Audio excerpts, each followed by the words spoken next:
बिहार चुनावी जंग में अचानक बड़ा मोड़ आ गया है। राहुल गांधी और तेजस्वी यादव की वोटर अधिकार यात्रा के बाद विपक्ष जोश में था, लेकिन प्रधानमंत्री नरेंद्र मोदी ने भावनाओं का दांव चलते ही पूरी बहस को अपनी तरफ खींच लिया है।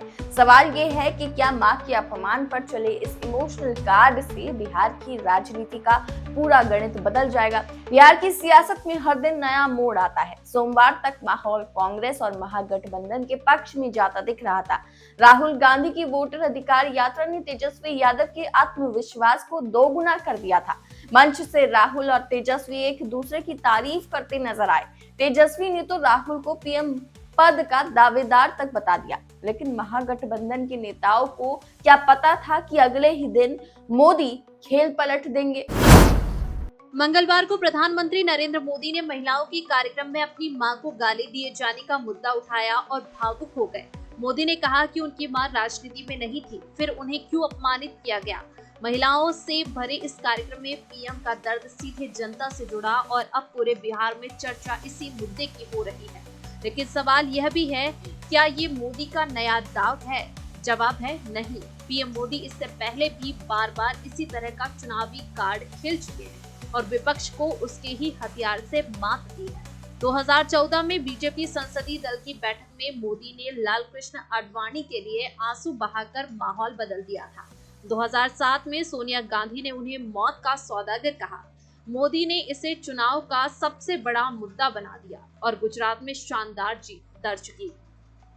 2014 में मणिशंकर अय्यर ने चायवाला कहकर तंज कसा, लेकिन मोदी ने इसे जन समर्थन में बदल दिया।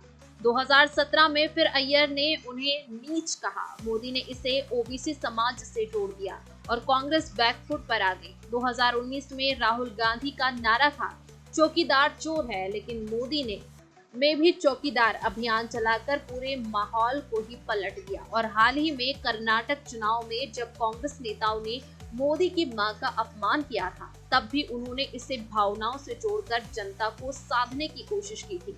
पंजाब चुनाव के दौरान तो खुद पर हमले की बात उठाकर भी उन्होंने सहानुभूति बटोरी थी। लेकिन इस रणनीति के उल्टे असर की कहानियां भी कम नहीं है। कई बार विपक्ष ने इन मुद्दों को ड्रामा कहकर पलटवार किया और जनता ने भी इन्हें उतना महत्व नहीं दिया। उदाहरण के तौर पर कर्नाटक चुनाव में भावनात्मक कार्ड के बावजूद बीजेपी को बड़ी हार मिली थी।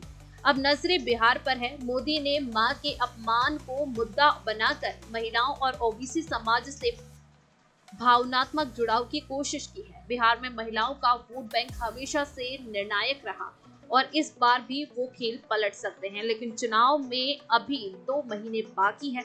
बीजेपी के सामने सबसे बड़ी चुनौती यही है कि क्या वो इस मुद्दे को इतने लंबे वक्त तक जिंदा रख पाएगी। कुल मिलाकर मोदी ने फिर से चुनावी दांव चला है। अब देखना यह है कि यह दांव महागठबंधन पर भारी पड़ता है या उल्टा असर डालता है। तो बिहार का चुनावी रण और भी दिलचस्प हो गया है। पीएम मोदी के इमोशनल कार्ड से माहौल बदल सकता है, लेकिन जनता किसे चुनती है ये तो नतीजे ही बताएंगे। ऐसी ही हर बड़ी खबर और चुनावी हलचल की पूरी जानकारी पाने के लिए जुड़े रहिए हमारे साथ और सब्सक्राइब कीजिए खबर 24 एक्सप्रेस। सब जानते हैं, अब मेरी मां का शरीर तो इस दुनिया में नहीं है। कुछ समय पहले 100 साल की उम्र पूरी करके वो हम सबको छोड़ के चली गई। मेरी उस मां को, जिसका राजनीति से कोई लेना देना नहीं, जिसका शरीर भी अब नहीं है, मेरी उस मां को आरजेडी कांग्रेस के मंच से भद्दी भद्दी गालियां दी गई। माताएं बहनें, मैं देख रहा हूं आपके चेहरे, आपको भी कितना दर्द हुआ होगा।